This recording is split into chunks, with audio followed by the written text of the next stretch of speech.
Thank you for listening to the BJJBrick Podcast. We'll be bringing you Brazilian Jiu-Jitsu and good times. We hope to flatten your Jiu-Jitsu learning curve, help you get the most out of your grappling ability, and meet your goals both on and off the mat. Welcome back, my friends, to episode 216 of the BJJBrick Podcast. My name is Byron. I'm here with my buddy Gary. Gary, this is going to be a great episode. We have Nick Unander on the show this week. Yeah, definitely. Can't wait to have Nick on the show. Nick is actually a friend and former training partner of Joe, so Joe got us in touch with Nick, and so we have an awesome show with Nick on it today. Yep, this is Joe does the interview. Super happy about this. This was a lot of fun. How this worked out was I called Joe and then also called Nick and was kind of like the middleman. I told Joe, I was like, hey, I might jump in there sometimes, but you take the bull by the horns. And he freaking did a great job with the whole interview. And basically I just contributed like a joke at the end that was kind of off color. It was probably a bad joke too. It was not that good of a joke. Yeah. But wait for that. It's at the end. But really I was I didn't know if it would be like a 3-person conversation or whatever. I said, Joe, interview him. If you get stuck or need a little bit of help, I'll jump in there and do it. And Joe just took off and I more or less stayed out of the way. And Joe did an awesome job, and so did Nick. So this is going to be a great episode. Yeah, Joe's a stud anyhow, and he knows Nick. So, the interview is just going to be incredible. So do not miss it. Stay tuned. Well, we also had a special thing happen with one of our listeners this week. I'd like to congratulate Cheese the dog. Cheese is one of our listeners, and Cheese is a dog, actually Byron's dog, who lost a leg earlier this year. But Cheese just finished running in a 5K. So, that's incredible. It's just incredible. You're missing a leg.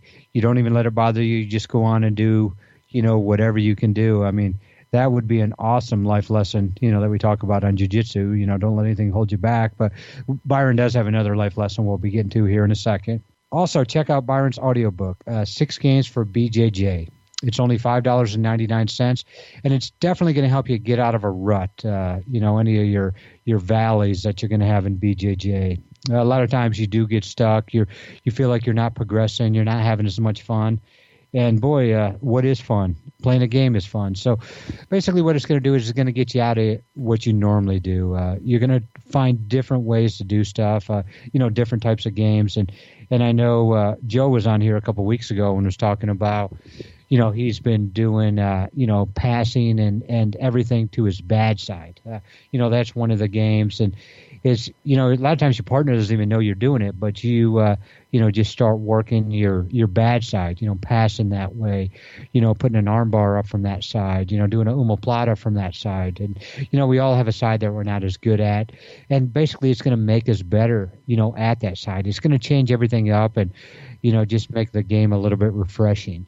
It's also going to help your training partner. You think about your training partners used to framing on one side to stop the pass, and next thing you know, you're coming to the other side. So your training partner is going to, have everything changed up a little bit also. So definitely check it out. We have a link to it on the show notes. It's called 6 Games for BJJ. Yep, if you're in a rut, it'll get you out of that rut. It's like putting bigger, beefier tires on your vehicle. You'll get out of the rut. Yeah, like if you look at Byron's Ford Pinto, you ought to see the big tires he has on that thing. He totally believes in big tires. I try not to get in the rut, Gary, and I just avoid the rut. The rut is like, or the 6 games is like adding the bumpers to the thing. That's not a very good analogy because it makes you actually play worse. That's not a good analogy. The games just make you experiment with your own game. And bumpers and bowling would not make you experiment with your own game. They'd make you develop bad habits. Yeah. But I guess it could be like bumpers and bowling. We could put our hands, tie our hands behind our back and try grappling that way. There you go. Man. Yeah. So there. That's just another one of Gary's games that will be really tricky to pull off or to get any benefit out of. Well, I was joking about... You won't get Kimura. Yeah, I was joking about the game of horse and pig. How I was saying the other day, it's like we could play horse, but you wouldn't let me put it in the games there. But actually with my training partners, I told them we're going to play horse, where whatever whoever we start grappling, whoever taps each other first, the next guy now has 3 minutes to tap the other guy out with that same move, or they get a letter. So we did actually play that last week. Well, actually, Gary said he wanted to play horse. Fine, whatever. And next thing I know, I kind of turtle up a little bit. He goes to get like his hooks in from my turtle position, and you're like, you're a pony, Byron. I'm like, Gary, what the world? And then he takes his fingers and he puts them in my mouth like it's like one of those things they put in the horse's mouth. I don't even know what that is. Bridle. And he starts like telling me to go. And man, I was defenseless. And so if Gary wants to play horse, it's a trick. Do not do it. Don't fall for it. It gets bad really quick. Yep. No, but Gary, you mentioned the off the mat lesson that we could bring onto the mat. And we could have used my dog. I think we've talked about my dog before. But this time, I just got back literally 45 minutes ago from my nephew's birthday party. And I've got quite a few nibblings, nieces and nephews. And, we have a birthday party every couple of months. And it was it's a lot of fun. Everybody gets together. It's a big family, a big party. But it reminded me a little bit about jiu-jitsu. Like, this is about his birthday. So there's presents, there's cake. It's, yay, you turned 8, that excitement. And then after that 10-minute or 15-minute thing, he's back to playing with the kids like nothing happened. And that's kind of like getting a belt in jiu-jitsu. You got your blue belt. Yay, take some pictures, some hugs, some handshakes, congratulations. You're back on the mat. You're a regular person, just basically the same you were before you ate that birthday cake or before you got your belt. You're just rolling. You're just doing your thing. Same thing if you go win a tournament. The next day, people will congratulate you and say you did a good job and ask how it went, sure. But minutes later, you're the same person before that. Like, you're just welcome back in the group. And that's, you shouldn't dwell on those things or really think about, I got my belt, and like that be the highlight of the rest of the year. It should be like a cool, it is a big accomplishment, but you got more to do. No matter what belt it is, they just tie it around your waist, and it's just not it could be a landmark, but it shouldn't be a stopping point or a indefinite amount of attention. Like the kid got his little 15 minutes of fame, and everybody's looking at him and singing to him and all that sort of thing, giving him presents. After that, he's out there wrestling with the other kids and playing Nerf guns and that sort of thing, and he's just an equal again. And I think that in jiu-jitsu, we all think that we're a little bit more important than we are sometimes, especially when you get that belt. But soon, very soon, you melt back into the group and you're just rolling again. Except, Byron, when you get that blue belt versus eating the cake and open the presents, everybody, then you have a target on your back. Everybody's coming at you, hungry. Where, after you eat that cake, nobody's coming at you hungry. Well, they just want to hang out with you and play games. If you get the last piece of cake, you're walking around, and there's still a lot of people left because they didn't make a very big cake, and a lot of them are real hungry because the food wasn't that good anyway. You got a target on your back, or at least on your plate. That actually happened to me at work the other day. We had a lunch catered in, and, there was dessert and, just enough desserts for everybody. But I didn't know that. And I ended up with 3 desserts. And I heard a little bit later that a couple of people didn't get desserts and they were mad. But I never did tell anybody that I had extra desserts. I blame somebody else. But I really did feel bad. I didn't realize there was only enough desserts so everybody could get one. You felt bad and you also felt full. So I felt full. That was good too. Yep. But yeah, dessert is good. That's funny. Way to go, Gary. That seems like something I would do when I realized, definitely. There was only enough for everybody to have one. I'm sorry, guys. Yep. I could see you doing it. But, you're lucky you weren't there. You're lucky we don't work together because you would have got blamed for the desserts. And I guarantee I could have talked everybody into believing that you did it. Yeah. Yep. But what we have for the quote of the week this week is from... The reason I'm laughing, and we're not going to cut this out, okay? Because Byron sends me a outline of what we're doing, and it's normal, as you guys can probably tell. I don't ever read it, beforehand. So I'm getting ready to say the quote, and I was looking to see who it's from, and it's from I.P. Which is like probably somebody's name, how intelligent people have names like that, not like Byron and Gary, but it's I.P. Freely. So Byron was actually trying to catch me, but which he has done numerous times. But this time I actually didn't fall for it. So sooner or later I learn. It takes me a little while, but I'm throwing the gauntlet out here to Byron to try to catch me some more. So good job, Byron, but I'm a little bit wiser this week. It's like a good try, little brother. Yep. Next time, do a little bit better than that. It's like Yep. I didn't stand a chance on that one, especially when you read the name first. I thought maybe you'd read the quote and then say who it's from and just kind of keep going smoothly, and got busted. This quote is from Arthur Helps, a.k.a. I.P. Freely, which would be great, because I've been taking my prostate medicine. But the quote is, "Wise sayings often fall on barren ground, but a kind word is never thrown away." And I mean, that's an awesome quote there. Basically, if you say something, highly intelligent and pertinent, often no one cares, and probably nobody can understand it because it's highly intelligent.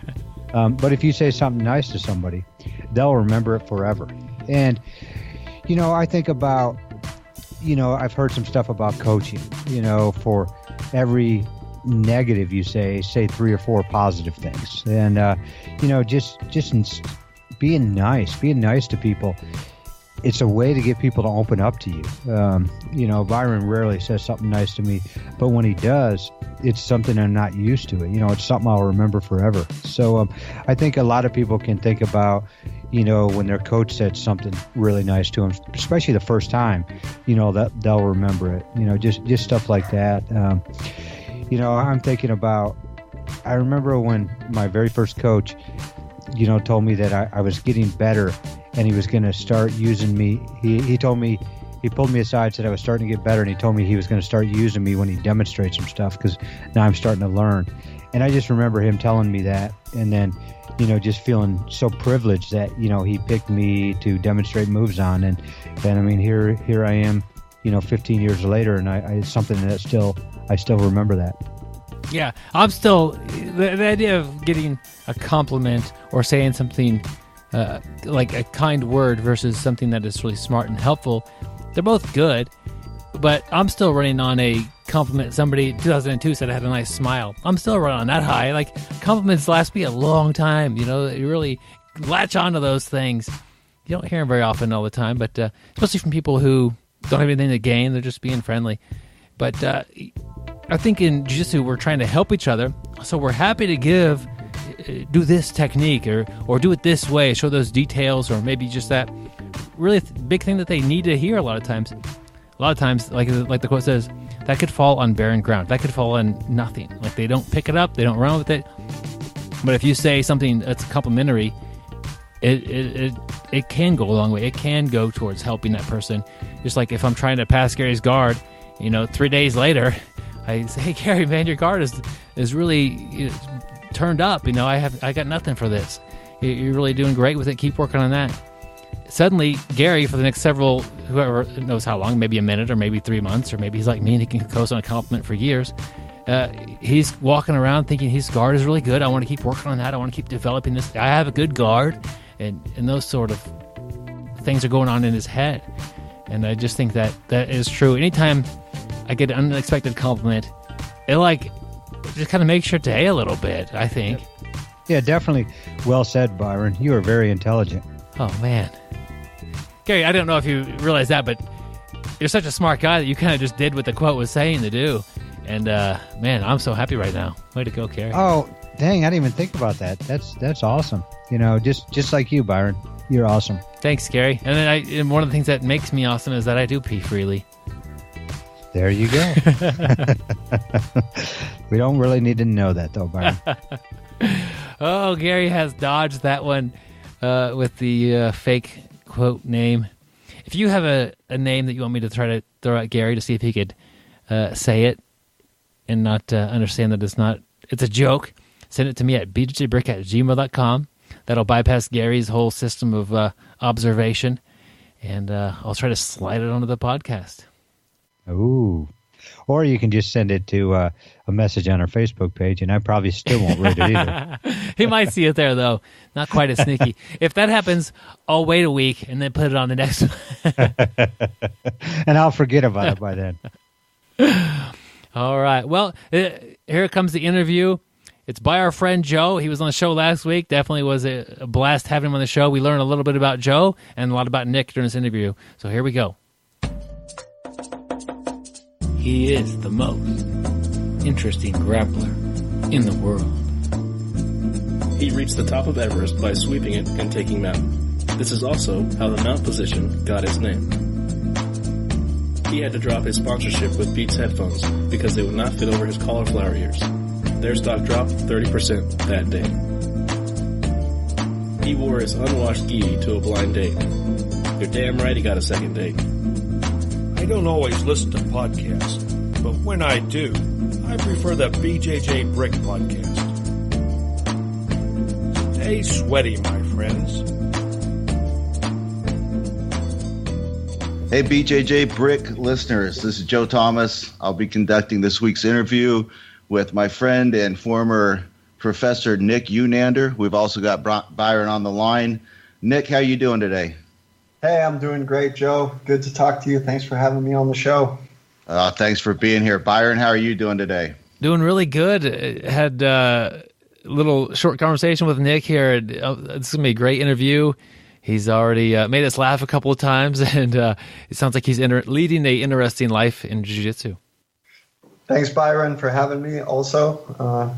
As I said, it's an honor to be on here. I'm sitting in the Greek part of Cyprus in the Mediterranean Sea, sipping some coconut water, as any good BJJ practitioner should do to hydrate, and ready to answer your questions. Did you get your daily dose of acai? You know, we don't have a good source of acai over here yet, but I'm sure it will come because jiu-jitsu is definitely taking off across Greece and Eastern Europe. I'm good friends with the guy that produces the show BJJ Eastern Europe and Watch BJJ, Guillaume Honi, okay. You pronounce his name. And he's got a huge following for Eastern Europe and basically does all the news around for that. And he's managed to do a great job at making Brazilian Jiu-Jitsu be more recognized in this area of the world. Very, very good. Nick, at this point, I'd like to give you an opportunity to introduce yourself. If you want to tell us a little bit about how you got started in martial arts and just kind of lay out your journey from there to where we are now. Take all the time you need. Sure. Basically, I grew up in France, and I went to an American school there. And when I hadn't really lived in the United States as a young person, and when I graduated from school, I moved back to the States to go to university, where I went to University of New Hampshire in Durham. And as most college students in the beginning, it was, and especially me, because it was a totally different culture and a different way of living and stuff, I was starting to get involved in all the partying at college because I'd seen all these movies, like how people party at American colleges. And I found it necessary to find something to help me focus. And there happened to be a Korean master instructor of Tae Kwon Do who had just moved to the United States and opened a small dojo on the college campus at actually the college gym. And that's where I started my martial arts journey, let's say, in 1986. Yeah, 1986. So 30 years ago? Yeah. Yeah, I've been at it a while. I've been at it a while, yeah. And I stayed with Tae Kwon Do until second degree black belt. And I competed a lot in Tae Kwon Do, and I loved it back then because it was before it was an Olympic sport, and it was more of a full contact type of scenario. When you went to a tournament, you actually got to kick people really hard, and you would also get kicked really hard. And so there was that risk factor involved, which, I don't know, call me a masochist. I kind of enjoy the contact of the sport. So yeah, I started there and I got my second degree black belt in Tae Kwon Do. And when I graduated from university, I moved out to the West Coast, to California. And there I continued training Tae Kwon Do, and I also took up Kempo karate because it had more punches, and I liked the closer contact that it gave. It was less kicks. But I always felt, I'll just kind of, long story short, I always felt like there was something missing in practicing just strictly striking arts. And I was really interested for a while in judo and wanted to find a place to train judo. But as I was out of college and I was working and all that sort of thing, it was difficult to find a place to train. And I actually stumbled upon Brazilian Jiu-Jitsu on a business trip I was on to Brazil for an import-export company I was working for. And I was down in Rio for 2 weeks, and I was just looking for a gym to train. And I happened upon the Carlson Gracie gym in Rio de Janeiro. And that's where I walked through the door, and my entire perspective of martial arts changed when these little Brazilian guys were kicking my ass on the mat, basically. And I earned a whole new respect for, what you really need to know in order to defend yourself.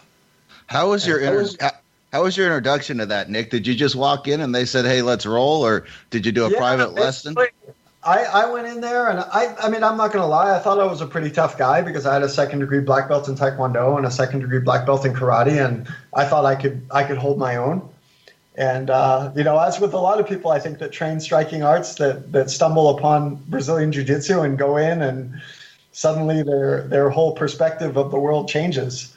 And that's how it happened. I just, I got my, excuse my French, I got my ass handed to me, and for an hour and a half by a bunch of really tough guys, and it kind of got me thinking. And I was only down in Brazil for 2 weeks at that time, and I trained pretty much every day I was there. I tried to hit that gym, and kind of got me thinking when I got on my flight to go back to the United States to look for a place where I could also continue my training there. And at the time I was living in Vermont, and I had an office in Montreal, Canada. And there was one of the Carlson Gracie black belts teaching in Burlington, Vermont, which is Julio Fernandez. And I believe he's a 6th or 7th degree black belt now. Directly under Carlson Gracie, and he also had one student named Cleve Worthington who lived in the town where I lived, and he was only 5 minutes away from me.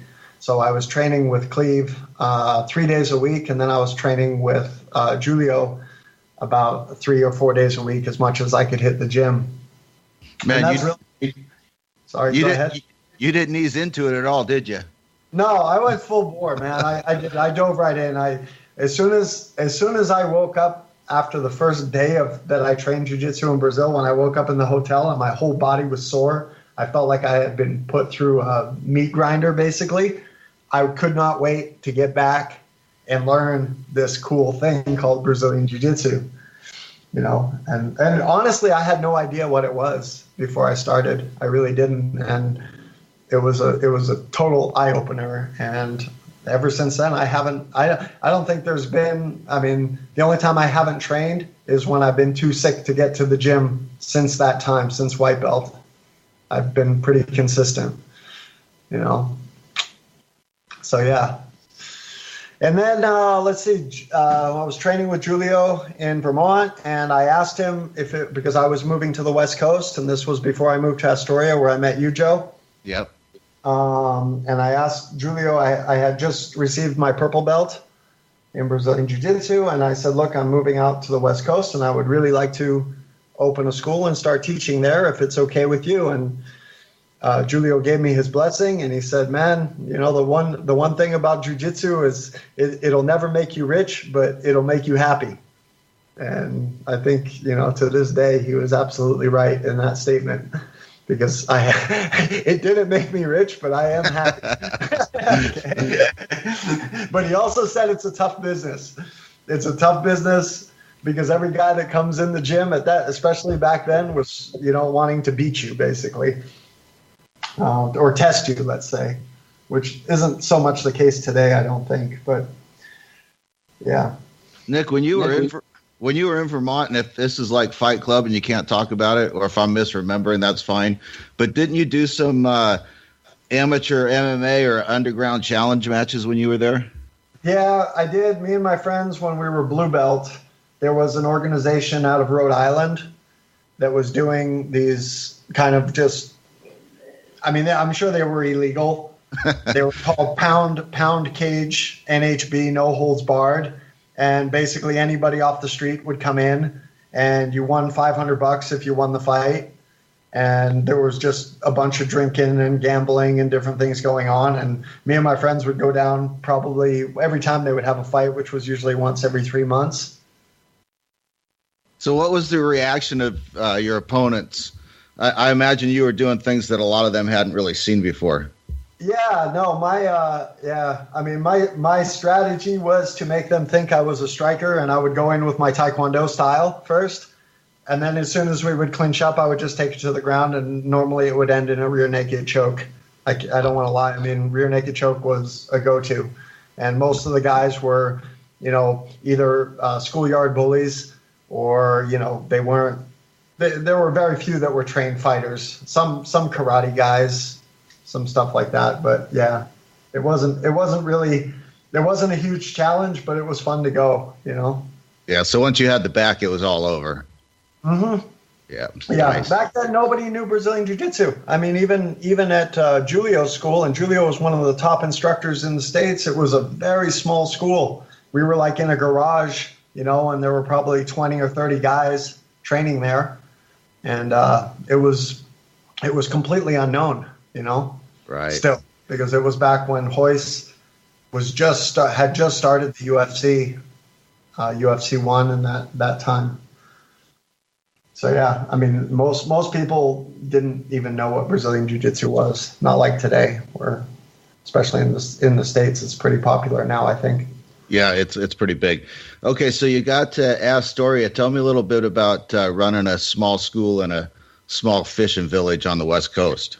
It was the same situation when I moved to Astoria, because no one really knew what Brazilian Jiu-Jitsu was there. There was one guy at the community college, Clatsop Community College, that was a state trooper, and he had gone to a few seminars, and he was teaching what he called Gracie Jiu-Jitsu. But he ended up, I went there to see him, actually, and I watched his class, and it just didn't look like he was really qualified to be teaching what he would call Gracie Brazilian Jiu-Jitsu. I think he had a ninjutsu background or something like that. And I waited until after class, and I asked him if he wanted to roll. And I didn't do it disrespectfully. I just said, hey, man, you want to roll because you're a teacher. And he didn't want to roll with me. And right away, kind of red lights came up. And I was like, why don't you want to roll with me? Everybody wants to roll. And anyway, so then at that time, were you at the school? You were at the school that I had in that building, right? Underneath? In the basement, that's right. Yeah, in the basement. And that building, I helped the guy who owned the building, I helped him renovate for 1 year free rent. So that whole area we were training in, I built from nothing. It was just a dungeon. I mean, I honestly, I didn't know very much about building, so I had to ask a lot of people a lot of advice about how to put up sheetrock and how to build a bathroom and a shower. And I mean, you remember kind of how it was. It was kind of thrown together. Yeah, we had to walk outside and through the parking lot and then through the other underground storage to get to the bathroom, if I remember correct. Yeah, exactly.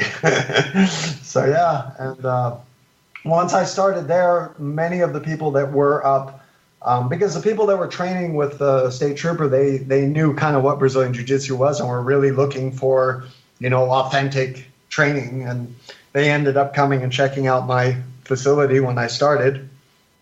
And many of them came from there, actually, in the very beginning. Nice. So, yeah. And at that time, I was teaching as a purple belt, and I was kind of gung-ho, if I think back now and I were to see myself, I would think I wasn't really qualified to be teaching at that time, but the only thing that made it was that I had a passion for the art. You know, I really, really loved it, and I wanted to pass it on to people and, you know, continue learning. And, you know, and because Marcelo Alonso was in Seattle, I was close enough to that to kind of start to get a relationship with him. And my being with Julio, I was representing, in the beginning, I was representing BJJ Revolution team with Julio, which was also a Carlson Gracie team. But because Julio was on the East Coast, there were some logistics problems that occurred, and I ended up basically affiliating with Marcelo in Seattle because he was closer and could give me more support on a regular basis as far as my learning and continuing my jiu-jitsu journey was concerned. And I ended up getting my black belt under him. So, yeah, this was back in the days before the internet was developed like it is today. You couldn't just go on YouTube or connect with your resources by Facebook. So things were definitely different. Yeah, there was no way to get any techniques. Nowadays, you can get every single technique you want on YouTube. But back when I started, we were lucky if we got a newspaper that had some photos that were like a series of moves on a newspaper picture, and you had to kind of decipher what's he doing, you know, and we'd all get together and look at it and say, let's figure out this move. I mean, the X guard didn't exist. The De La Riva guard didn't exist. You know, it was just, it was really, really basic stuff, you know. Pass the guard, get position, look for submission. You know, that was the the name of the game. That's the way I still play jiu-jitsu, Nick. I do too, but I like to play around with the new stuff. You know? I've even been seen doing birambolos. Don't tell anybody. Oh, I already did. Nice. So yeah. And then after time went on, and what happened is the school I was at got flooded. The one I built got completely flooded, and all the mats were floating around in the school. And I was having class that night because we had a huge storm, and the Columbia River came up, and the water level came up, and I went in the gym, and I just saw all my mats, you know, and I had bought the zebra mats, really nice mats, were floating around in this river water, you know. And so my students came, and we packed everything in a van and their trucks and quickly drove it over to a guy I knew who had a bunch of warehouses in an industrial park.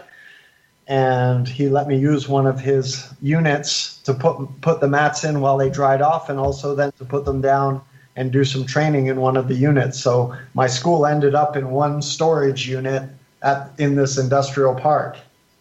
And that was kind of an interesting move.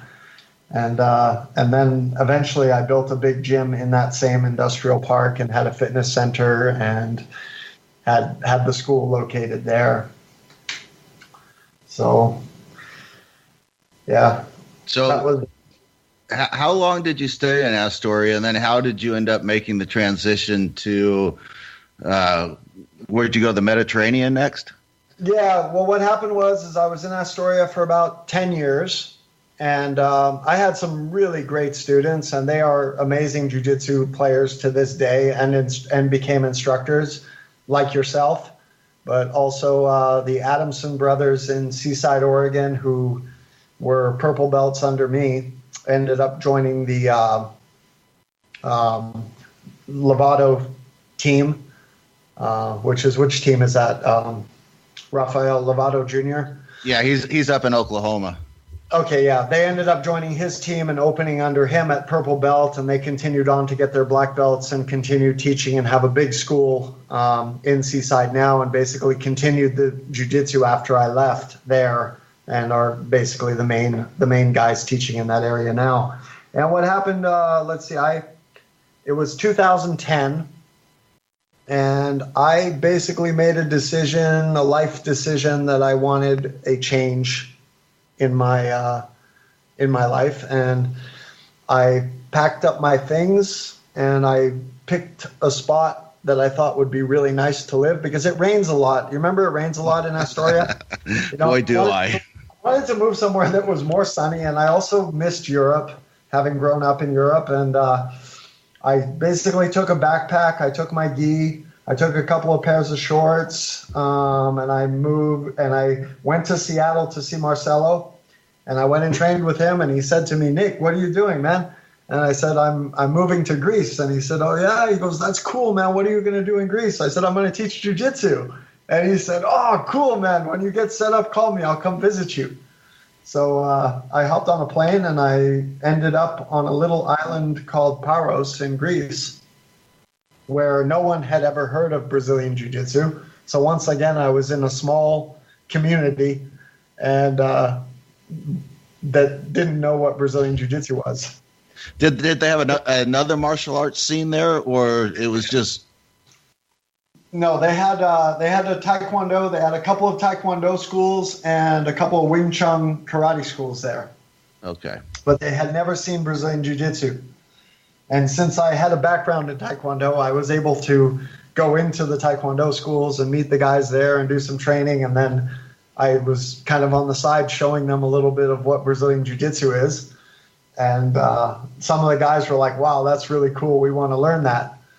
And so I started teaching them, and that slowly grew. And I ended up having a school, a fair-sized school. The community there was only 9,000 people on the island. And I had a school of about 15 to 20 regular students coming there and training. And out of that 15 or 20, I now have 8 purple belts that are continuing to train and teach on Paros. How often do you get back to visit? I try to go back a few times a year, Nice. just to help them out and do seminars and hang out, do promotions and that kind of stuff. But yeah, and then let's see, I've been in Cyprus now. I'm living in Cyprus, and I've been here for 2 years. 2 years already. Yeah. So, Nice. yeah. So basically, yeah, I mean, I've just been, but basically I've been traveling from Brazilian Jiu-Jitsu since I left the United States only. I haven't done anything else, and each time I go in and start teaching people, and, I know that people are interested in Brazilian Jiu-Jitsu and interested in getting the knowledge. And once they see it and they try it, I know that they're going to love it. And so it kind of carries you, it can carry you, I guess. Nice. All right, Yeah. Nick, I've got some questions for you, but before we get into the questions, I wanted to tell the listeners more specifically about how you and I came to meet, how my jiu-jitsu journey started, and the role that you play in it. I don't know if you remember, but you had put out some flyers or some coupons for free lessons for kids, like 2 months free trial or something. And I stumbled upon one of those, and I brought my kids in. And after watching the adults come on the mats after the kids class, I thought, man, this is something I want to do. I was 36, 37 at the time, going to school part-time, working part-time. And after talking to you for a bit, I found out I think most students were coming 2-3 times a week, and I think your rates were $80 or something. And I said, I'd love to try it, but I can't afford the $80. What if I just come one night a week? And so you said sure, and you gave me a deal for like $40 or something. Mm-hmm. And a few weeks later, there was talk about some tournaments in Houston, or in Portland. I thought, man, I'd like to go to those, but I got to train more. So I asked you if I could trade you some Dungeness crab for extra lessons. And you said sure. And so I brought you in a bunch of Dungeness crab, and then when I felt like I'd got to the end of that little unwritten contract, I brought you in some firewood for your furnace to heat the gym, and then I brought you in some more crab. And so long story short, I trained for a year or so, a minimal dues, and I paid the rest with Dungeness crab and firewood. That's right. Yeah. Yeah. Okay. Yeah. And we had that wood stove inside the gym in that basement, the garage that I had converted. Yeah. That was actually the second space I was in.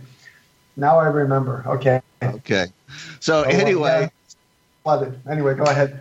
Well, then I took a few years off after I moved to Texas. I couldn't find a suitable place to train, and my schedule was jacked up. And so when I was 43, 44, I went to work in Brazil, and I started training again then, and I've trained steady ever since. But I would not have had the interest or the confidence to find a school to train at down there if I hadn't trained with you, and I wouldn't have trained with you if you hadn't been kind enough and flexible enough to work out some payment plans. So we're here today. I'm still training jiu-jitsu today because of your kindness. So thanks, man. And it's always been my style. Money has come second in every situation as far as Brazilian Jiu-Jitsu is concerned. And if people want to train, man, I want them to be able to train for sure. So, man, yeah, that's right. I remember the crab down. That's awesome. I love Dungeness crab, but that's one of the things I miss. Oh, yeah. Cool. Yeah, and it was great to hear back from you after so many years and that you're teaching. I mean, I love to see old students that continue after I'm gone and do their own thing and open schools and teach. And, it's really, that's one of the gratifying things about being a BJJ instructor, I think, is seeing your students become instructors and, or have it, maybe they're not full-time, but have it as a part of their life, passing it on to other people. I think nice. That's what it's about. I didn't have this as a question, but you just prompted me to think about it. Do you have any idea how many students you graduated to black belt? I have not graduated any student of mine from white belt to black belt. I have graduated other students from other affiliations who ended up training with me to black belt and brown belt. Okay. But I have not yet been in a place long enough to graduate them to black belt. And I'll tell you honestly, I feel that when a student, has become a proper purple belt, they have the road. I don't know. My personal opinion about the road from purple belt to black belt is kind of one of self-discovery and self-motivation, and really, you've got to reach inside to make that last part of the journey. And of course, it's, you want to have your instructor there, as I had, Marcelo backing me up, and, my students who are purple belts have me backing them up. And anytime they need anything, I'm there to help them in any way I can. But I mean, there's if you're lucky enough to go to a school where the head instructor, master instructor is there to teach you through until black belt, and they are available all the time, that's great. But jiu-jitsu, I think in many places, and especially around here in Europe, is so new. It's hard for people to find schools with black belts who are teaching, actually. And back when I was teaching in Astoria, it was the same thing. The closest black belts were in Portland and in Seattle, I think, to Astoria. So, but I think you can make, being a motivated purple belt and training hard and teaching, if you're teaching as a let's say a assistant instructor, or with the permission of your instructor. You're going to learn a lot through your teaching, and you're going to progress a lot through your teaching, because it forces you to really be self-critical and do the research and the study and the work you need to do in order to teach your students well. Yeah, teaching is definitely a great way to learn. How besides that, how did you continue to progress as a purple belt? You were training primarily with white belts for a long time. Yeah, I was, and it seems to be a thing with me, because everywhere I go, I end up with a fresh group of white belts that I have to teach, and it can be daunting sometimes, and it can leave me sort of feeling that I'm not doing the necessary to keep myself on par and learning. But at the same time, like you say, through teaching and many white belts, you have to teach them all the basics, and you have to really know the basics very well to build their foundation. And each one of those white belts is different: shape, size, fitness level, whatever, and you have to accommodate those kind of situations. And so I think you do learn a lot, both about the jiu-jitsu and about yourself when you're teaching. And as far as your own challenges to become a better jiu-jitsu player, you really have to just find ways to drill with your students that is beneficial to you, you know. And sometimes that means having maybe I'll talk in kilograms, or a 200-pound wrestler or whatever has a background in wrestling, holds you down and you work your escapes. You know, you just have to find ways to use your students as tools to help you to continue to improve and keep your jiu-jitsu good, you know. Right. I imagine you handicap yourself on a regular basis, either only go left-handed or always start in bad positions and things like that. Exactly. You know, there's always a way, I think. And, you know, I'm really fortunate here in Cyprus, because Cyprus has a very strong jiu-jitsu community, and a very high level group of black belts actually are here in Cyprus from Brazil. We have a guy named Lucas. I don't know how to pronounce his last name, but he's the nephew of the guy that started the Alliance organization. And he started training when he was 3 years old, and he's 26 now. He fought Leandro Lo at one time and did really well against him. I don't think he beat him, but the guy's an animal. He's a beast. And he lives near me here. So, you know, I try to hook up with as many of the black belts that are around as much as possible at open mats and doing stuff like that. So, you know, I'm not lacking for good teammates to roll with, you know. Yeah, and they just keep getting younger and faster and stronger too. So exactly, yeah, you know, and the purple belts are no joke either. You know, even I want to say even some of the blue belts are no joke. Yeah, so, yeah. Nowadays, I mean, I think the level has really gone up for every belt level because of the fact that there's so much information available, and any motivated jiu-jitsu player can go online, pick up techniques, drill them and get really dangerous really fast, you know? Right. And you don't have to be too far into your training to be able to watch the YouTube videos and determine which ones are kind of BS and which ones are legitimate. So, yeah, there's lots of information out there. Exactly.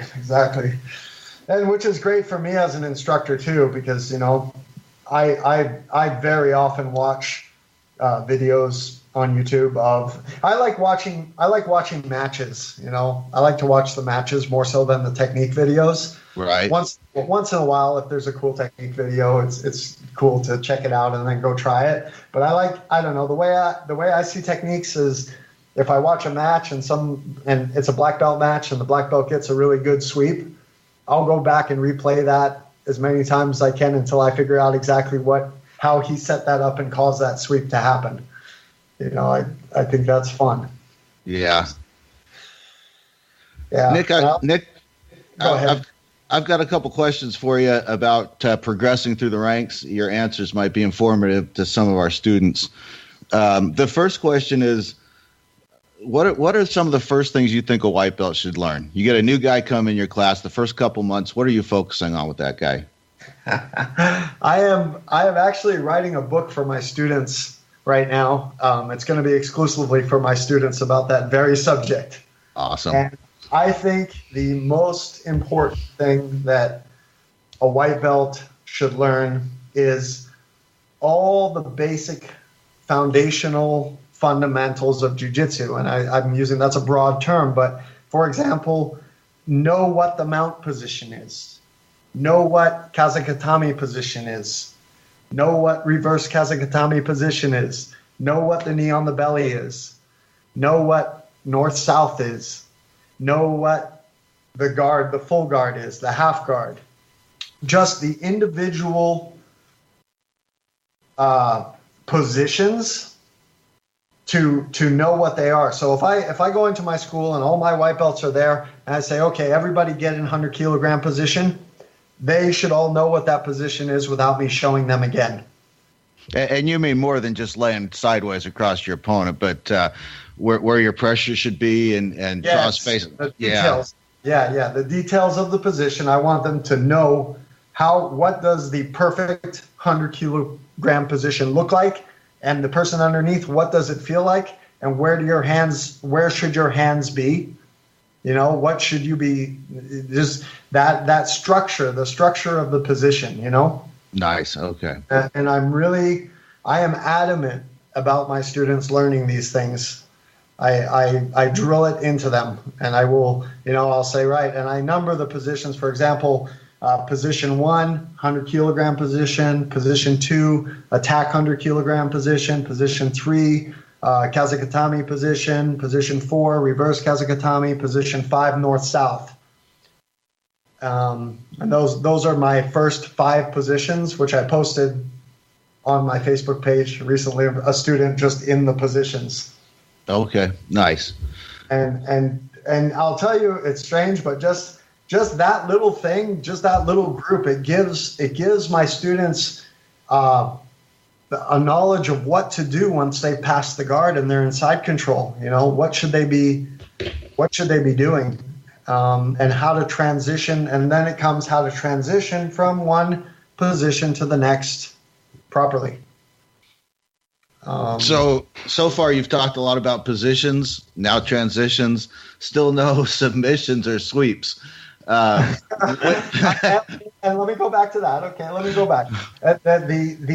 Okay, for me, it's a very, you need to know the very most basic things first. And like I was talking about, the positions, the mount, the back mount, and let's say, okay, let's go to the sweeps. Scissor sweep, Kimura sweep, pendulum sweep, and for closed guard sweeps. Those 3 sweeps, to me, for white belts, should be those are the ones I teach first. Yeah, you won't get any argument from me. So I have a list. I basically have a list of the most basic foundation moves that I want my students to know, and that's kind of what I'm writing about in my attempt at writing a technique book for jiu-jitsu for the white belt. Basically, a notebook. Nice. Yeah, it's. Go ahead. Do you have your students roll right away when they come in, or do you have them do a couple weeks of just positional training first? Generally, I have a few higher belts. I don't let my white belts roll with other white belts because they inevitably get injured. I will let them roll with my blue belts, purple belts, myself. I roll a lot with my students, and until I'm kind of not so old school as far as rolling, where you've got to kill your opponent when you're learning, but you've got to learn to move and to breathe and to be and not be rigid in your rolling.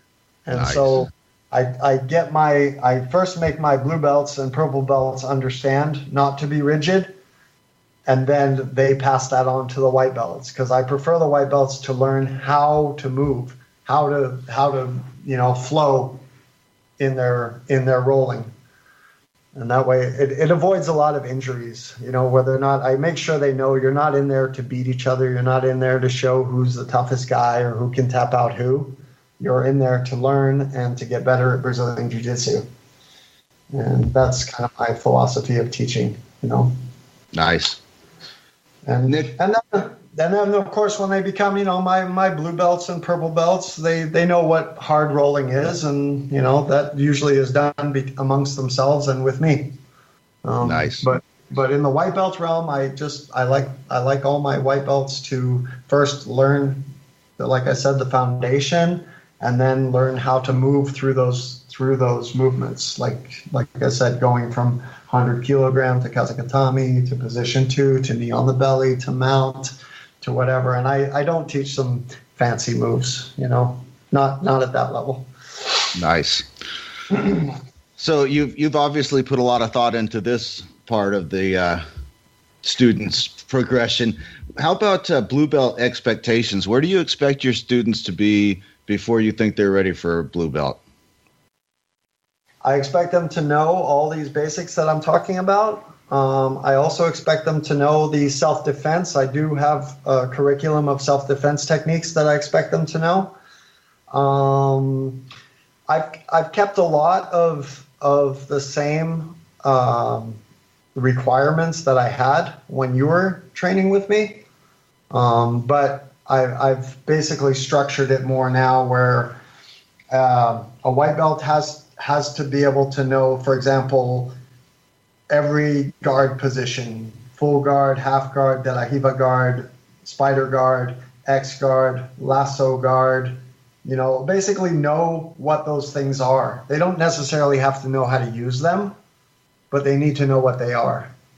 I want a big vocabulary, and then when I feel like they've reached that, then I expect them to be able to use the basics for their rolling and do a good job using the basics. Usually I can usually tell when they're ready and for their blue belt. And I do that in a combination of knowing their knowledge and also of myself rolling with them, because generally if they roll with me, I can kind of feel what level they're at. Yeah. And I kind of judge that. I mean, I think when you roll with, what belt are you now? Purple? I'm purple, yes. Okay. So when you're rolling with a white belt as opposed to when you're rolling with a blue belt, or you should know the difference between those two. Absolutely. Yeah, and so it's the same for me. I'm a 3rd degree black belt, and I know when I'm rolling with a blue belt, a purple belt, a brown belt, and a black belt. I know the differences, and I know the difference between a higher level brown belt or a higher level purple belt to a just got my purple belt guy. So, okay, I got you. I think through what's it been now, like 17 years of teaching jiu-jitsu and rolling with all kinds of people from all different places and things, you kind of just develop a feel for it. Absolutely. Do you consider other things when you're promoting students? For instance, what they do off the mat, their attendance, if they're consistent, if they're helpful to other students? Do you consider character? Are any of those things part of your thinking when you're progressing students? Absolutely. The attendance is big. How they treat other students is huge. As far as what they do on their own free time outside the school that I don't know about, generally I don't get involved in their personal life. But as far as coming into the academy, you can pretty much, I think I can pretty much tell if someone is of good character morally and what would you say? And yeah. Yeah, I'm with you. I don't care to nitpick people's personal lives, but being a good teammate is crucial, I think. Yeah, and I think if someone is a good teammate, it kind of says a lot about their personality and character. I think you can tell how someone is by the way that they treat other people. And also, I don't know if you notice it, but I can usually tell someone's personality by rolling with them, how they roll with me. If they're a really aggressive person, or if they're an insecure person, or if they're just a really open and mellow type of person. But I can usually tell rolling with someone how they are as a human, But I've got a guy that my partner on the north here. He's a blue belt under me, and he's a dentist, and he's a very intense person, and he loves training hard, and everything he does 110%, and he's just really keen to get better at jiu-jitsu. And when you roll with him, you can tell, because he moves really fast and he really tries to get you, and he's excited about it and whatever, and yeah. So. That's awesome. I think it goes on a personality thing too. If you get someone in there that doesn't. I've had students that just don't jive with my personality teaching. And then it's time for them to find another instructor, because we're gonna have a pretty close relationship if we're training. If I'm teaching you and we're training together and we're building a team together, it's if you don't like your instructor, I think you should go find another instructor. Yeah, absolutely. Do you think that's a difference between the traditional martial arts and jiu-jitsu? Did you find you had that kind of relationship with your Tae Kwon Do instructor? My Tae Kwon Do instructor was a completely different dynamic because Tae Kwon Do has such a hierarchy type of structure that it was much more military, and you just didn't get as close. I think that in jiu-jitsu, you get much closer with your instructors. You get more, you get more personal with them. Whereas in that old school Tae Kwon Do style, it's very military. It's yes, sir, no, sir. You bow. If you're disrespectful, you do push-ups, and there is no crossing that line. There's a line, and you just don't cross it. Yeah, that's my perception as well. It's one of the things I love. So yeah, and it's one of the things I like about Brazilian Jiu-Jitsu too, because there is room for, some of my students I'm really good friends with. Some of them, I'm friends with all my students, but some I'm closer friends with. We do things together, and some of them is just in the class we're good friends, and it's just a different kind of dynamic, I think, than the traditional military style martial art. Nick, you familiar with the term the blue belt blues? Yes, I am. Would you say that oftentimes that's the students just simply plateauing? And how would you encourage students or advise students to break through that stage in their development? I think one of the most important things that, at least to me, is to never really think about your belt. There's so much talk about, what do I need to do to go from blue belt to purple belt? Or what do I need to go from purple belt to brown belt? And I wrote something recently on my Facebook, all you really need to do is go to class and train a lot for a very, very long time, and your belt will change color by itself. I think that if you think about your belt, I'm a blue belt and I've been a blue belt for 3 years or for 5 years or whatever it is, well, either there's a good reason that your professor hasn't promoted you, or you're with the wrong professor, and you have to make that determination. I don't think, I think, and I also think that people who do end up quitting as blue belts would have quit regardless of whether they were blue belt or purple belt or white belt, if they had been doing it that long. I think jiu-jitsu, you love it, and you train it because you love it and because you appreciate the good things it does for you, or you find other things in life that you like more than jiu-jitsu, and you think of it more as a hobby, and you don't really care so much to continue doing it.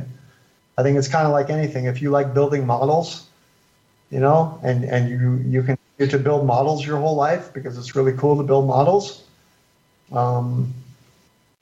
you'll continue doing it. But if you just do it like me, I don't really enjoy building models that much. But I would build one model, but then I might not build another one for years.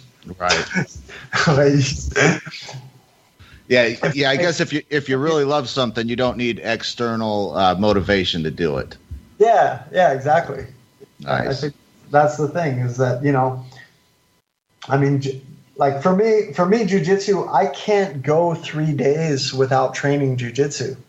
If I'm out of the class for 3 days and I haven't done a jiu-jitsu workout, I start getting really ornery. Like I get in a really bad mood, and I'm not happy at all.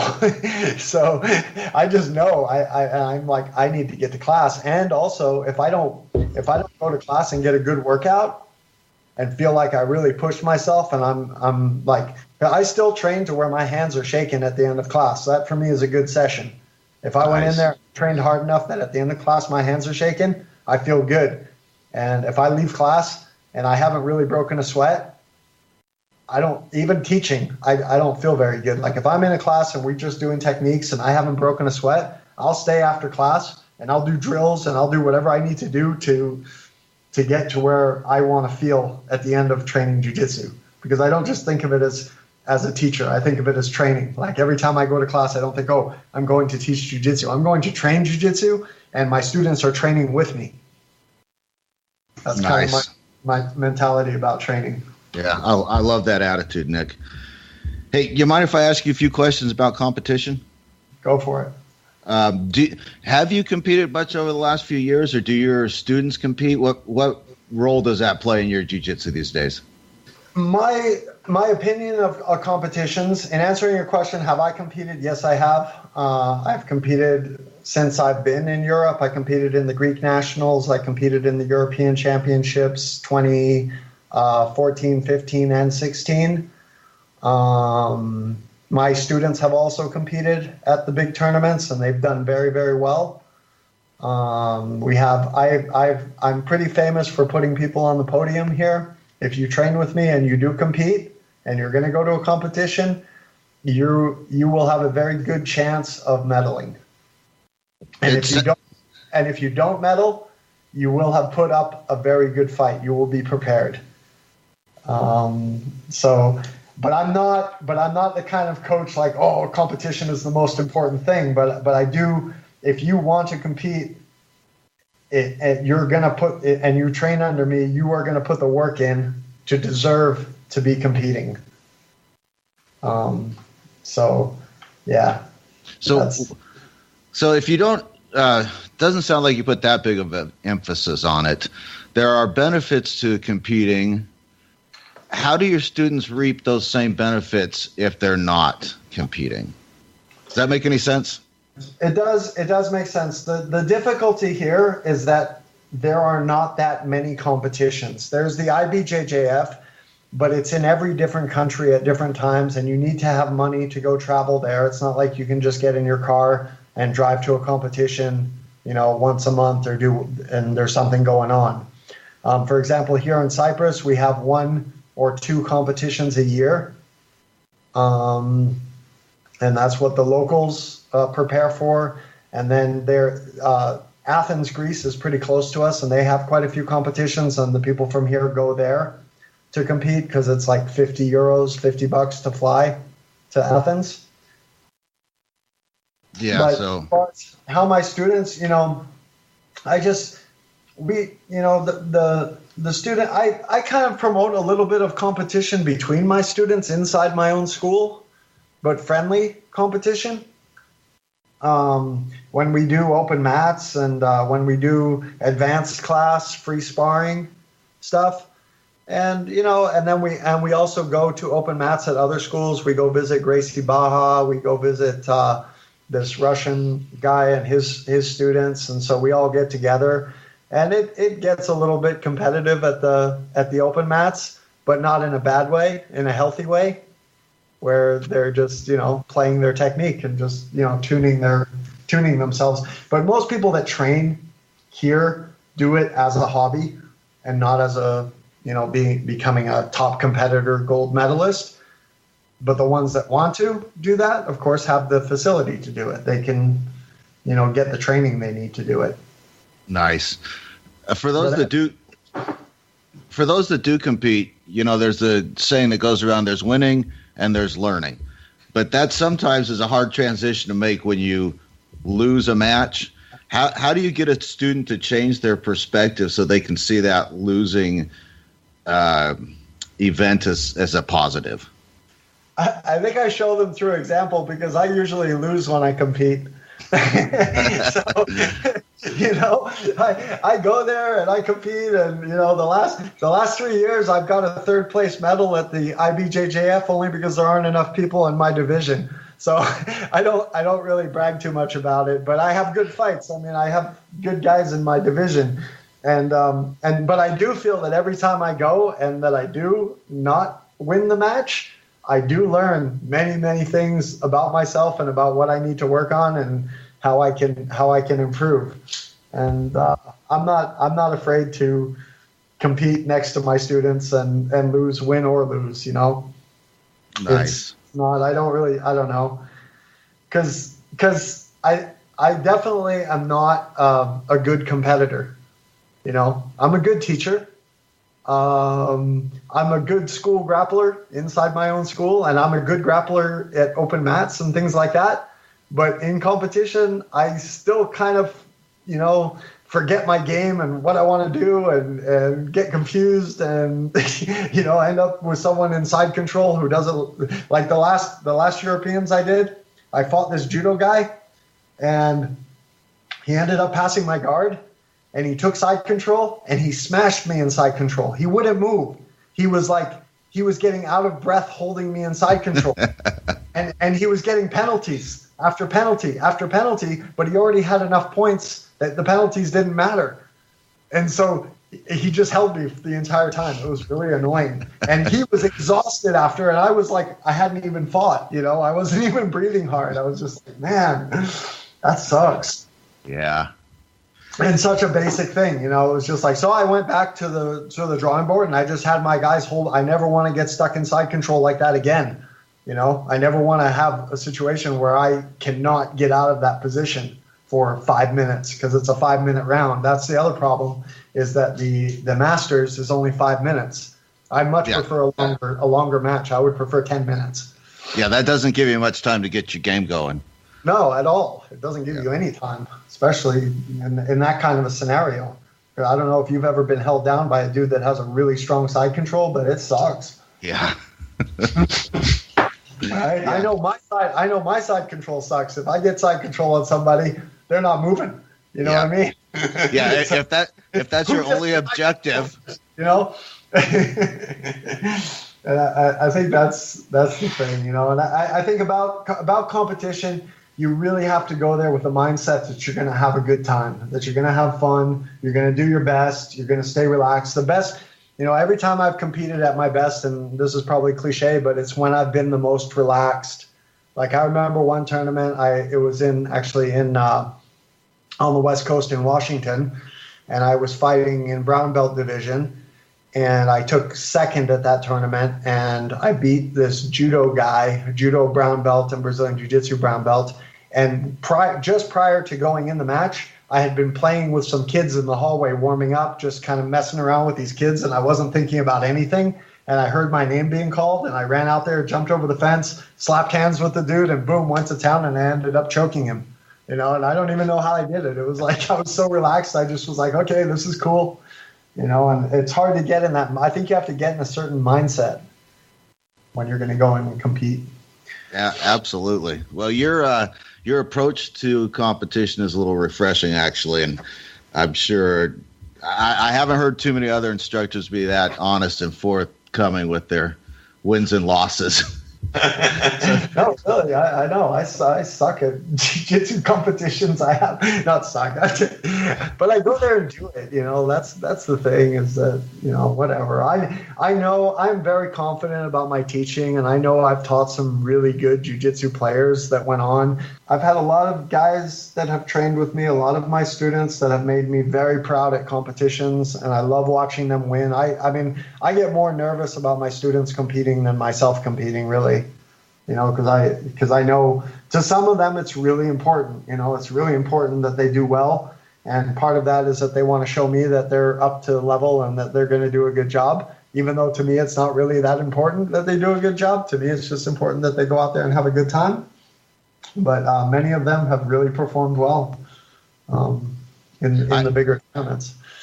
I think knowing where you stand on that probably helps your students to relax and just go out there and grapple without the pressure. I've got to represent the gym. I've got to, you know what I'm saying? Yeah. And to me, it's not a huge. My gyms are very small. My student groups are between 15 and 25 max, really, that I teach. And that's I like that, actually. I don't think I'd like to have a school with 100 students. No, that smaller group really helps you maintain that family type dynamic.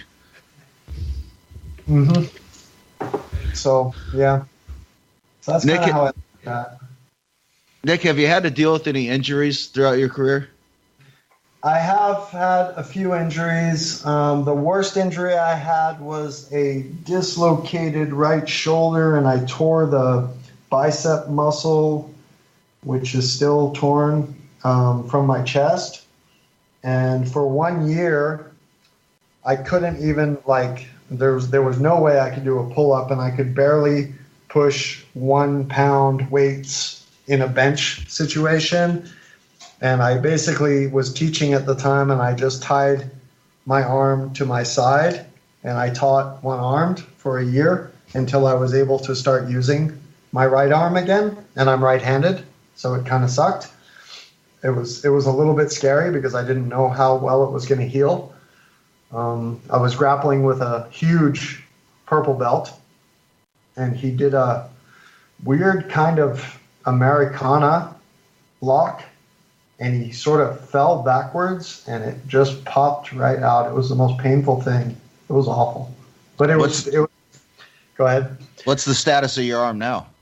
It's okay. I can do pull-ups. I can do push-ups, It's okay. I mean, if I start getting tired, I can feel it. It bothers me in certain situations, but nothing too serious. I mean, it healed. And I found that with most injuries, I mean, I've had some knee problems, but they eventually heal. I find that keeping my body fit, doing a lot of push-ups, a lot of squats, doing my warm-ups, and just basically staying in good shape helps your body to heal and stay strong. I think if you stop, obviously your muscles start to weaken, and then some of these old injuries and things like that, probably you can feel them more. So I think it's really important to just keep your body strong, flexible, and moving. So your strength and conditioning philosophy is do jiu-jitsu and do bodyweight exercises primarily? Yeah, for sure. I do. Nice. I do all bodyweight exercises. I do hundreds of push-ups. I do thousands of squats. I do hundreds of sit-ups of all kinds. I do core exercises. I do some yoga stretching. And I grapple a lot, and I don't grapple, I grapple loose a lot where I'm folded in half quite a bit. And being 50 years old, I do feel my flexibility starts, if I don't keep it up, I can lose it pretty quickly. So it's important for me to have, to be, when I'm rolling with someone, to have them come around and me do a berimbolo and then basically to fold me up just to keep my flexibility.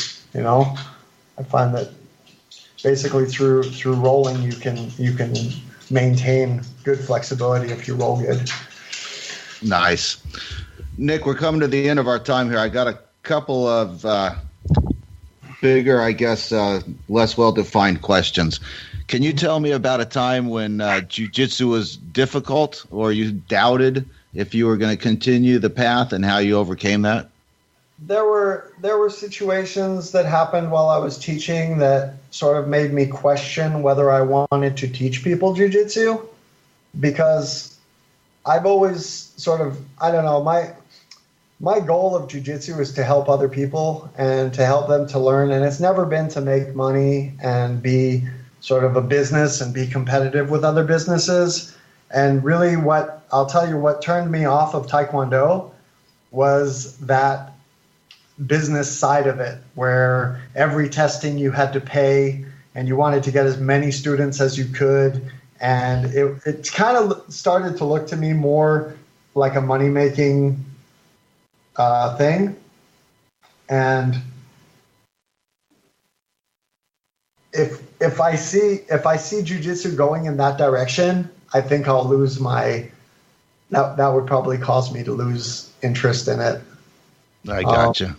But as far as training and grappling and things that happen to me in jiu-jitsu from a ego standpoint of not winning or not being good enough or whatever, I've never really. I just love the training. I've always loved the training. Awesome. Yeah. So I see today, I see big schools and I see people, charging thousands of dollars for seminars, and I don't know. I look at that and it does kind of disappoint me a little bit where, you know, I can understand you've got to make a living and whatever, but to pay one guy who's won a bunch of world championships or whatever, $5,000 to come to your school to do a seminar, I think is a bit extreme. Yeah, I've only attended a few seminars and only taken a few private lessons, and yeah, I just can't afford it. I can't justify it. So I'm with you. I don't think I'll ever pay $150 for a private lesson or anything of that nature. Yeah, I mean, I charge here on Cyprus, I charge 20 euros, which is the equivalent of $20 an hour for private lessons. And you know, I sell somebody 5 private lessons for 100 euros. Man, that's a bargain. Yeah, you know, and I have a purple belt instructor who has his own school here, who I've been doing privates for 2 years now. He's a great guy, awesome martial artist. He's also teaches karate, and we do morning lessons, and he buys 5 lessons at a time, and he progressed from no stripes on his purple belt to now 4 stripes on his purple belt, and it's really been a pleasure teaching him, you know. And it's that, you know, I love to see the progression. I love to see people benefit, especially higher belts too. Nice. Yeah. Anything we didn't cover that you'd like to talk about, Nick? Yeah, not really. I think I think jiu-jitsu is a journey. You know, we say that a lot. It's a bit of a cliche. But you have to find your own journey and how it satisfies you and makes you happy and fills a part of your life that, you know, otherwise would not be as satisfying, you know. And I mean, I love to travel. I love to visit other countries. I love to visit other schools. I love going to a place and introducing jiu-jitsu where people have never heard of it before. And that's kind of been my journey since I left the United States. But yeah, I came up with a saying is that jiu-jitsu will either take you, make you, or break you. sometimes all in one class. Yeah, exactly. You know, it'll either take you, make you, or break you. And I'm a big believer in that, you know, because I've seen people broken by it. I've seen people leave and quit.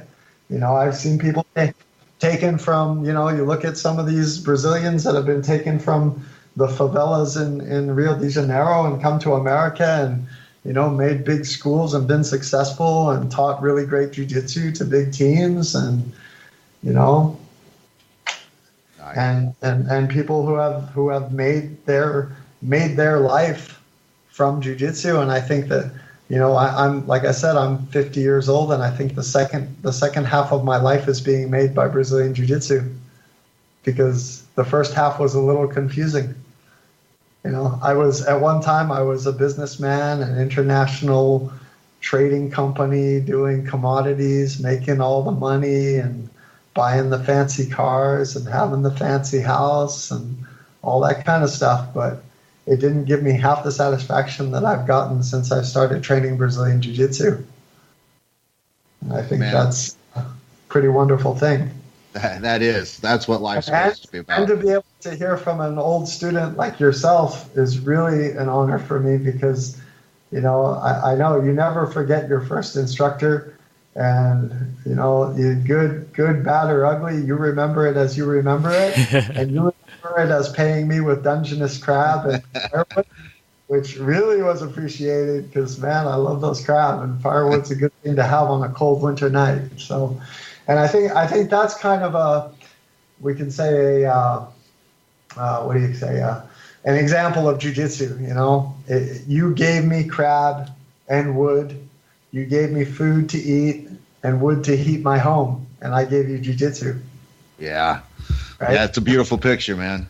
So that's it. And that's in a nutshell, man. And that's how I still live now. I mean, I'm not rich, but I live well. I have a roof over my head. I have good food. I'm in good shape. I have my health. And I think that's the most important thing. And I have good friends. Nice. Hey, before we wrap it up, is there anybody you want to give a shout out to? Any of your affiliates or previous instructors or somebody that's helped you out over the career? Yeah, I do. I want to give a shout out to the whole team of BJJ, Marcelo Alonso, Brazilian Jiu-Jitsu in Seattle, Washington. Marcelo has been a great influence and a great supporter of everything that I've been doing here in Europe, and he's never questioned my ability to carry the name of BJJ. And for that, I really appreciate his support and all the teammates at the academy in Seattle who have come here and visited and kind of seen what I've been doing. A special to Kevin Watson, who is my oldest friend and training partner in martial arts. He started Brazilian Jiu-Jitsu after Tae Kwon Do, and we started Tae Kwon Do together in Portsmouth, New Hampshire. He was a 16 or 17-year-old black belt at the time, and he's now teaching at BJJ in Portsmouth, New Hampshire, and he is part of the BJJ team also. And I want to give a shout out to all the folks at BJJ Eastern Europe for their great support in helping me to advertise my camps and the different things that I do for getaway jiu-jitsu vacations. Yeah, anything you'd like to promote, and maybe you can give the listeners some ways to get a hold of you and follow you on social media. The best way to follow me is on Facebook. On Nick Unander is the name on Facebook, and to add me on there. I also have an Instagram, which is also under my name, I think, Nick Unander. And that's really the best way to follow me. And if they want to get a hold of me, they can do it through that venue. Nice. Yeah. And you're available for seminars and whatnot in the area where you live. I am available for seminars anywhere in the world, my friend. I can move around and travel anywhere. I prefer to stay near to home around Europe, though. Yeah. I told you I recently took back my Swedish citizenship, so I am a dual citizen, U.S. and European now. Nice. Well, certainly give me a heads up if you make it back to the States anytime soon. I will, Joe. All right, Nick, it's been really good talking to you, man. This went about as I expected. It was very interesting. Great to talk to you too, and thanks very much. I hope that everybody enjoys the podcast, and maybe we can do another one another time. Certainly. Yeah, Nick, I've had a blast. I've just been listening and taking some notes and enjoying the conversation between you and Joe. And hopefully you're the only one that Joe's giving crabs to. But yeah, I hope so. as far as I know. Oh, geez, that was. Actually, Byron, I used to give crabs to everybody. Big ones too, man. Big ones. Anyway, all right. And Byron, nice to meet you. Please stay in touch. Absolutely. And yeah, anytime if you guys are in Cyprus or if you plan on sort of going to the European Championships or whatever, I'm usually there. Give me a shout. We can get together and go eat. They have great sushi. And the European Championships in Lisbon is one of the best organized tournaments that I have ever been to. And it's a really fun tournament. You have the best people in the world competing there. I met the year before last, I met Mackenzie Dern, train going to the tournament, and we talked a little bit. I was like, hey, what's up? Really like your jiu-jitsu, and she was really sweet and funny and laughing. And I got right before I was going out to compete, she was coming to compete, and she saw me standing there. She's like, hey, Nick, waving to me, and she'd only met me for like 5 minutes. She's like, hey, man, good luck. Do a good job, and it was cool. It was a really good experience. So you just, everybody under one roof. There were, at that tournament, I think there were over 5,000 competitors. It was one of the biggest in the world. And Lisbon is a very inexpensive place to visit, and the food is amazing, and the atmosphere is great. So highly recommended. That would be amazing to see. Yep. And they have and don't worry, they have a masters division. You got a lot of old guys going there and competing. I met this one Brazilian guy. He was like 70 years old, and he was just there on vacation. And he heard about it, so he was signed up before, and he was just going out there to compete. And I think he won the gold medal in his division. That's that relaxed state of mind you're talking about. Exactly. All right. Okay, thanks, guys. Thanks, Nick, All and right. thanks, Joe. Thank you. Nick. Y'all have All a right. good evening. We'll see you. Take care, guys. Bye-bye. Bye. All right, thanks so much, Nick and Joe, for the interview. And actually, shortly after this interview happened, Nick broke his collarbone, kind of a freak accident while training, something that it was just a weird situation. And wishing him a healthy, speedy recovery. Following him on Facebook. He's really doing pretty good. I'm impressed with his recovery and how it's going, but definitely impressed with the way he's continuing on with a broken collarbone. Yep, we wish you get back on the mats. Well, actually, I think he is on the mats according to his Facebook page. Yeah, but crazy. We want you to get back to 100% as quick as possible, Nick. Byron, remember when we were getting ready to start this podcast, and you came up to me and you said, hey, Gary, you want to do a podcast? And my first words were, what's a podcast? And then you said, hey, it's kind of like an internet radio show. And I just remember, I was like, hey, if you want to do it, I'll do it. And then I just remember you like, yeah, we can try it. I don't know. It's kind of scary jumping into new territory. Oh, super scary. Territory I've never been. And yeah, I just remember you were like, and actually me, we were like, what if this doesn't work? What if we just do 2 episodes? What if people laugh us out?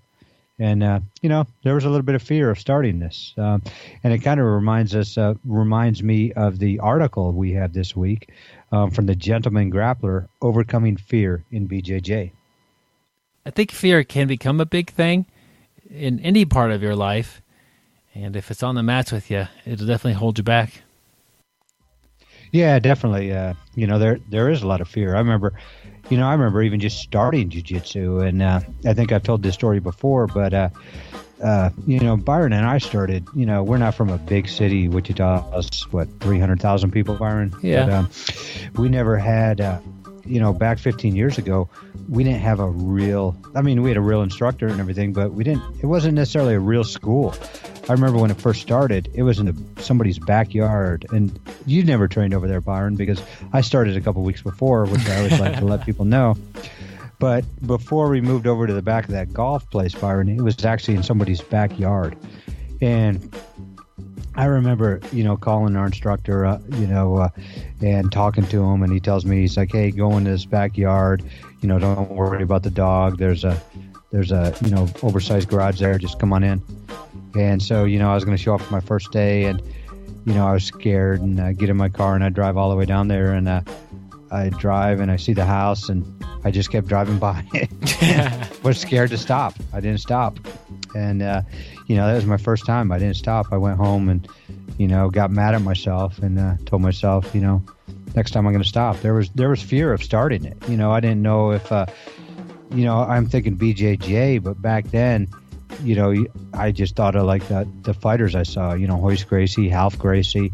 I was like, okay, I'm probably going to get my teeth folded back and get punched and kicked. And really, I just want to learn some submissions. But, it was scary jumping in the first time. And I got to admit, I did have some fear of starting jiu-jitsu. But, it's like you said, we're going to have fear in a lot of stuff we start. Probably your first time, going into a burning building. And you probably have fear every time you go into a burning building.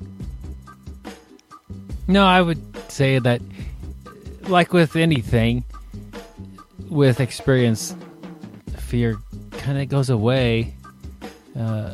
Most burning buildings, a building is a little more intimidating than just a regular house, because buildings have things in them that chemicals and weird stuff.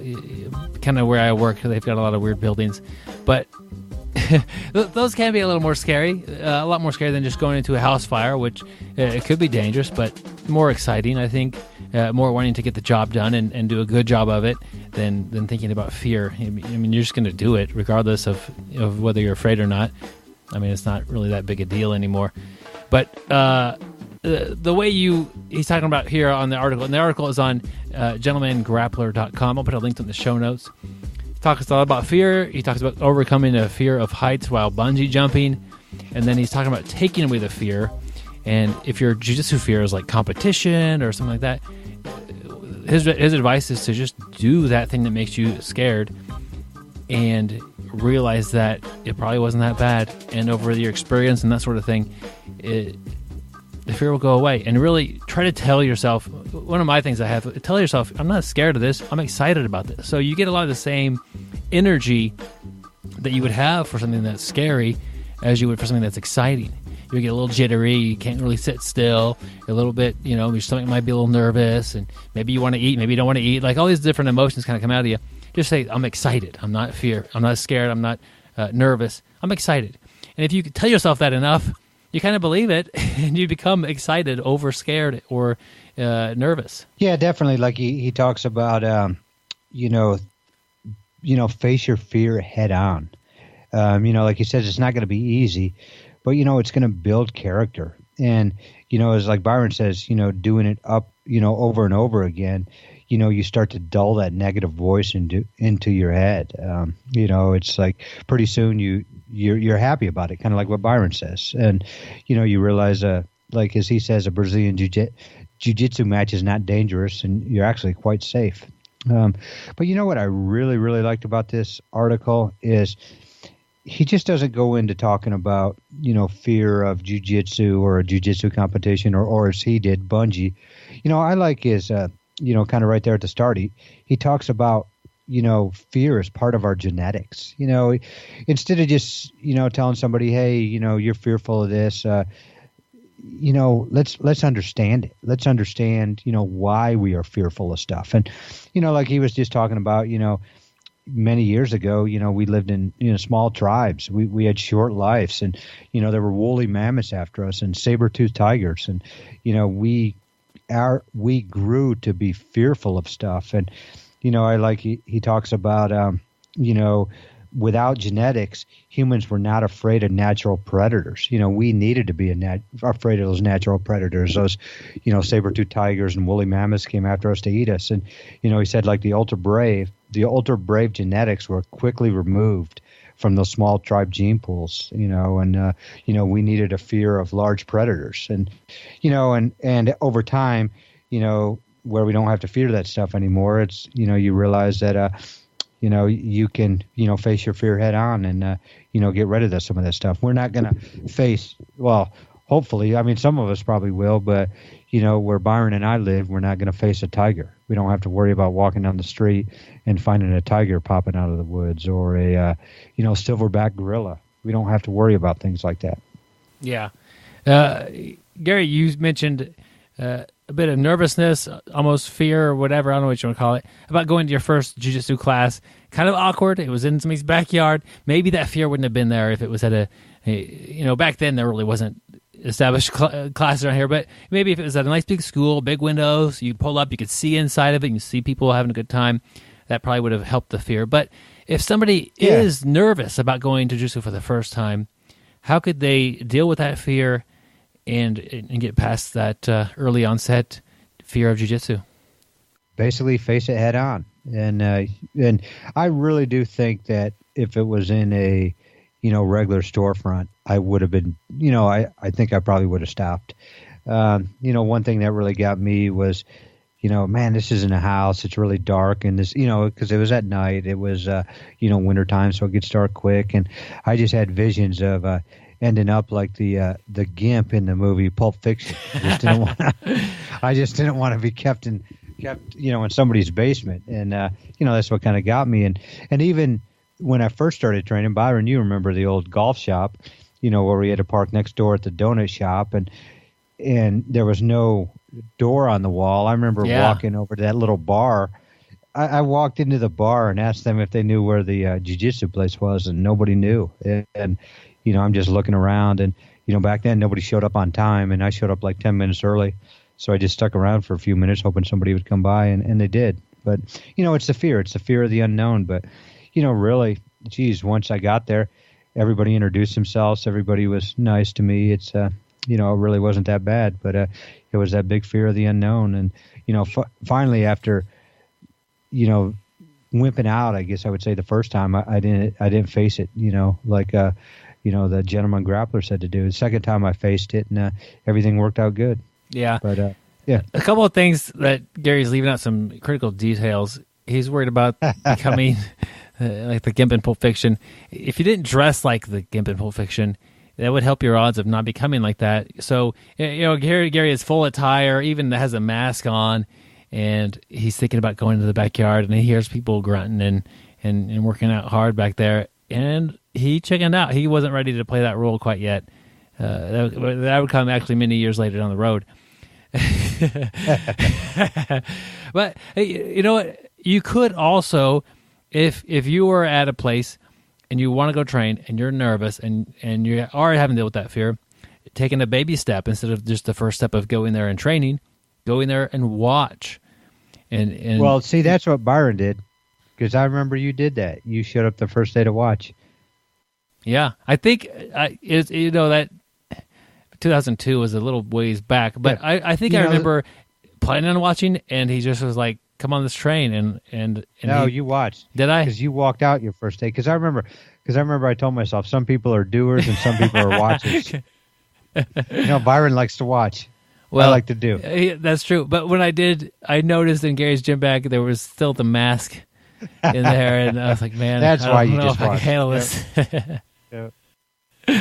But I think it's funny because a guy that I train with who has never trained anywhere but with me and my group, and Byron, you've trained with him and stuff, but he went to try a new school the other day, and he was he talked to me about it here this afternoon, and he was telling me how he was so nervous about going in, and he was afraid people were going to hurt him and this and that, and basically what I told him, I was like, man, the people I found in jiu-jitsu are probably some of the nicest guys I've ever met. And I just think about all the people I know. You think of the people at your school, Byron, and really, I think the only time somebody doesn't get treated well is if you come into a school or academy or practice with an attitude, and you're not just looking to learn. You're in there looking to test out your new moves on different people, and try to turn it into a competition or show that you're better than somebody. That's,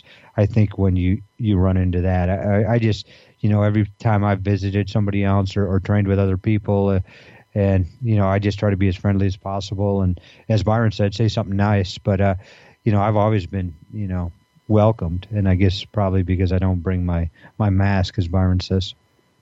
Yeah, keep it at home, Gary, or wherever else you might take that to, but it's not just. Yeah, but we're getting deeper on your little troubles here. Yeah, but I think that's an awesome article, not only for people already training jiu-jitsu looking to compete, people that are training jiu-jitsu, because I know there are a lot of people do have fear of the rolling part of class. Not everybody's going to compete. I think it'll help you out on that. And then in my case, I think it'll help you when you want to train jiu-jitsu, your very first time. That's a tough time too. So definitely, I think this is a great article that'll get more people training and make people realize that fear, we all have it. It's our genetics, and he gives some good advice on how to overcome it. Yeah. I want to give a couple examples of like the baby step idea. If you are afraid of getting in an airplane, or because of the heights, or you're afraid of approaching or looking over a window that's very high up, tell yourself, okay, here's what I'm going to do.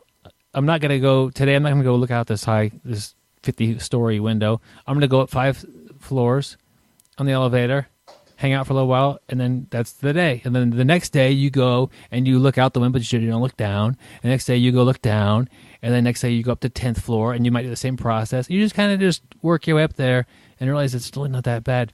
Even for a tournament, it's hard to think about how do I baby step doing a tournament. Well, you definitely don't sign up for the biggest tournament you could find right away. But you could ask, hey, I would like to do a tournament, a little nervous. While we're training, let's keep score a little bit and work towards winning and pay attention, that sort of thing. That's one step in that direction. You could even take another step further and ask somebody to kind of referee you guys and keep score for you. and that way it feels like more of a match, and maybe have a few people even watch the thing, maybe even record it. Taking those little steps, getting there, takes some of the fear away. Also, I'm reminded that you don't want to put something like that, the movie, the 40-year-old virgin. You don't want to put something on a pedestal that doesn't need to be there. You don't need to make this tournament something super scary. Just go and do it. So you could baby step towards it if that's what you need, but signing up and training hard will take away a lot of that nervousness as long as you remember to train hard and put in the work. Well said, Byron. You are a very intelligent person. Gary, you're the nicest guy I know. Oh, thank you, Byron. That means a lot. But I'll put a link to this article on the show notes. You can find the show notes on the website or in your phone if you just scroll down a little bit on the app that you're using. It's on gentlemangrappler.com. Check it out. There's a lot more details there. Yep. I mean, it's a great place to check out articles. And speaking of that, we are having a Coach of the Year and an essay, or blog or of the year, a place where you, read articles. So definitely, send in about your instructor. Send in, if you like the Gentleman Grappler or whatever your favorite blog is. Send it to BjjBrick@gmail.com and tell us why it is your favorite blog or or why your instructor should be Coach of the Year. And the more content you put in there, the better chance he or she has of winning, or the blog has of winning. So, we did it last year with just the Coach of the Year, but this year we are evolving. So we decided to do the Essay of the Year too. So get those submissions in. Hey, how you like that, Byron? Submissions. Nice. Yeah, play your words, but to BjjBrick@gmail.com. And what we'll do is we'll have a group of people vote on them.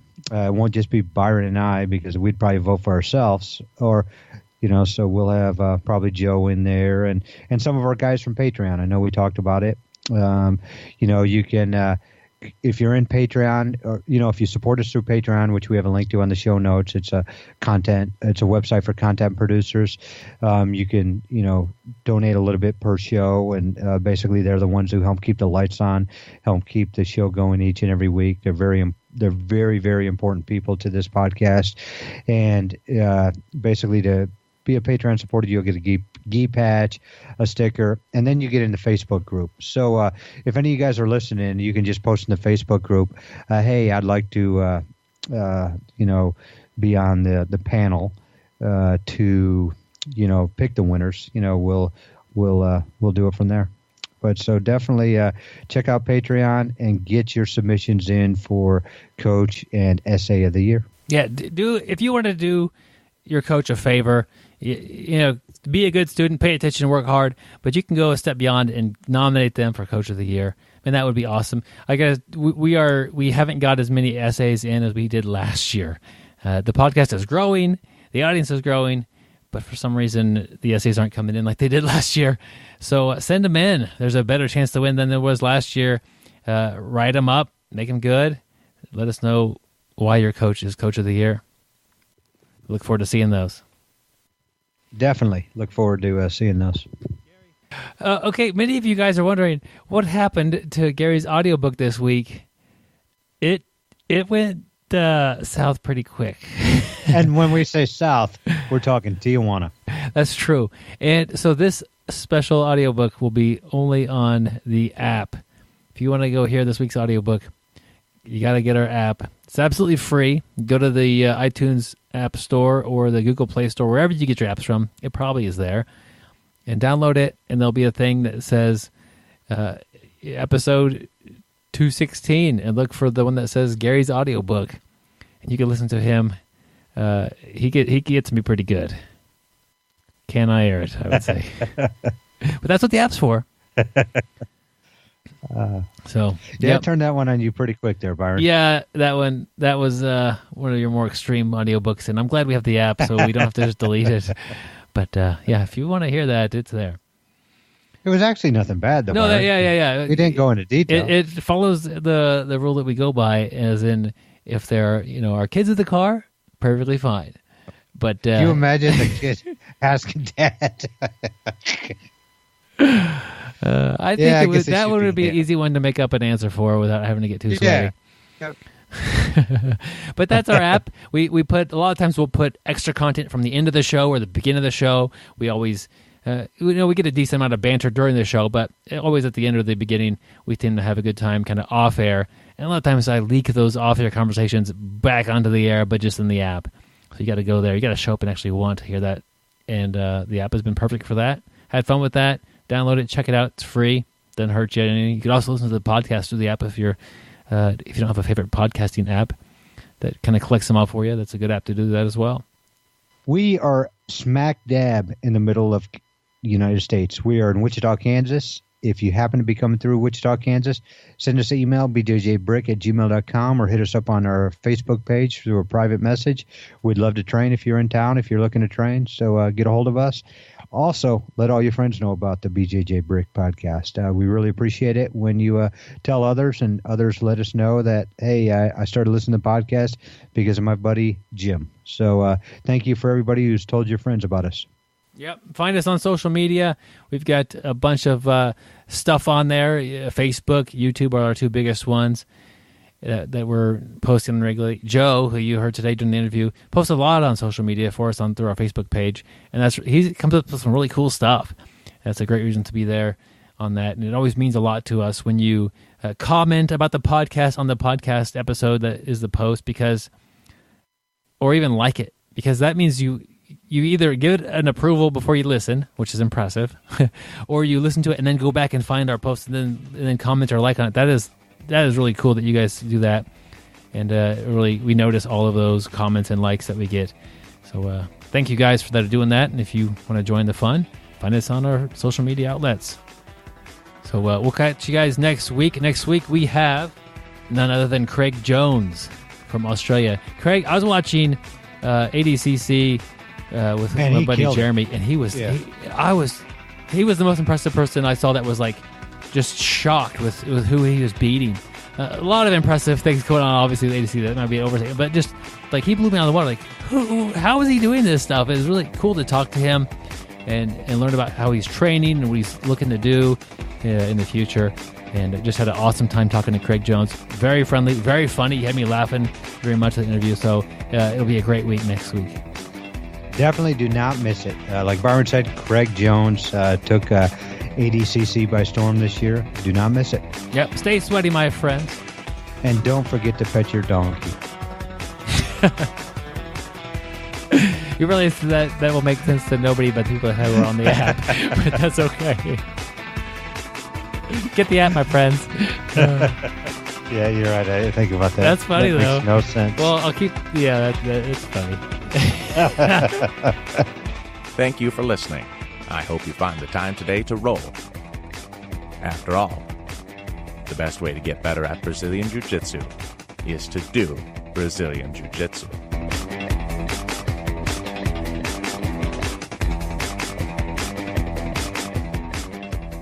Byron? Yeah?